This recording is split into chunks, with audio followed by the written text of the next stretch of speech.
सावित्रीबाई फुले पुणे विद्यापीठानं मला छत्रपती शिवाजी महाराजांच्या जयंतीनिमित्त व्याख्यानासाठी निमंत्रित केलं होतं आणि ऑफिशियल मला मेल आल्यानंतर मी त्यावर सकारात्मक प्रतिसादही दिला होता. विद्यार्थ्यांशी संवाद साधणं ही कायम एक आनंदाची गोष्ट आहे, कारण छत्रपती शिवाजी महाराजांचं चरित्र हे वेगवेगळ्या माध्यमातून सांगता येणं आणि हे सांगत असताना राजकीय जोडे, राजकीय अभिनिवेश हा मी आत्तापर्यंत कायम बाजूला ठेवलेला आहे.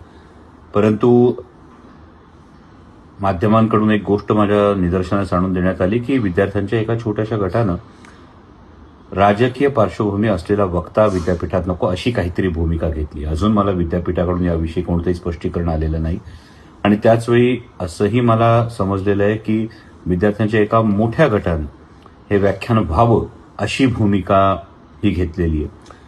अजून विद्यापीठाची अधिकृत भूमिका याविषयी माझ्यापर्यंत पोहोचलेली नाही. त्यामुळे माझ्यासाठी तर आज दुपारी 4 वाजता सावित्रीबाई फुले पुणे विद्यापीठात व्याख्यान आहे.